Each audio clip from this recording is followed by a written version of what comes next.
రోజు పూజ చేసి వస్తా, ఇంటికి వచ్చేటాలకి ఏదో ఒక గొడవ. నేను రోజు శివాలయానికి ప్రదక్షిణ చేసి వస్తా, ఇంటికి వచ్చేటాలకి ఏదో ఒక పంచాయతీ, లొల్లి, మనశ్శాంతి లేదు అన్నాడట. ఇంటి పక్కల ఇంకొక ఆయన ఉన్నాడట, నేను రోజు మద్యం సేవిస్తాను, మాంసం తింటాను, సరిగ్గా స్నానం చేయను, తాగుతాను, ఏమంటారు దీనిలని, సిగరెట్ తాతాను, పతలాట ఆడతాను, వేషలతో విహరిస్తాను, మా ఇంట్లో దీపం ఉండదు, పాడుండదు, అయినా మా ఇంట్లో డబ్బు ఉంది, అందరం హ్యాపీగా ఉన్నాం, మంచిగా ఉన్నామా అన్నాడంట.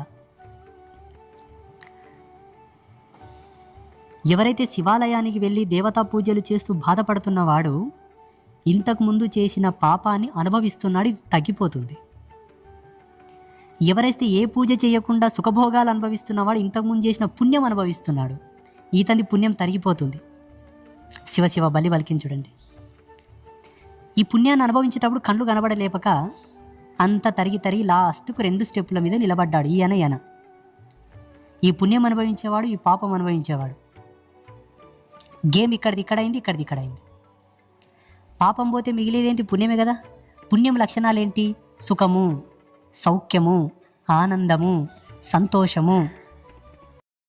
పుణ్యం లక్షణాలు. పాపం లక్షణాలు ఏంటి?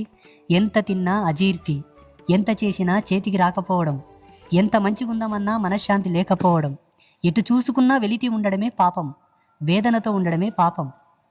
ఈయన పరిస్థితి ఈయనకొచ్చింది, ఈయన పరిస్థితి ఈయనకొచ్చింది. ఇన్నాళ్ళు శివాలయానికి తిరిగినటువంటి పుణ్యమంతా డిపాజిట్ టన్నులకు డిపాజిట్ అయ్యి, గిద్దెడు గింజలేస్తే మానేడు వండాలి, మానేడు గింజలేస్తే అడ్డెడు వండాలి, అడ్డెడు గింజలేస్తే అనంతమైన పుట్లు పంటలు వండాలి. లాభం. ఏ రోగం లేదు, ఏ నొప్పి లేదు, ఏ బాధ లేదు. భార్యాభర్తలకు ఒక మంచి అండర్స్టాండింగ్, పిల్లలకు తల్లిదండ్రులకు ఒక మంచి అండర్స్టాండింగ్. అప్పుడు సమాజం అంతా ఈ ఇంటిని చూడడానికి మొదలుపెట్టింది. ఇంకా ఎవరైతే ఇన్ని దినాలు తిని తాగినరో పుణ్యం అయిపోయింది, పాపం సంక్రమించింది కాబట్టి పుట్టేడు రోగాలు. ఇన్ని దినాలు తాగి డిపాజిట్ చేసుకున్న లిక్కర్ లిక్విడ్ స్మోకింగ్ లోపల ఏమంటారు దాన్ని? ఫాగ్ అంటారా, స్మోక్ అంటారా? స్మోక్. అది ఊపిరితిత్తులో పేరుకొని ఇంకా మొత్తం బయటపడాలి కదా.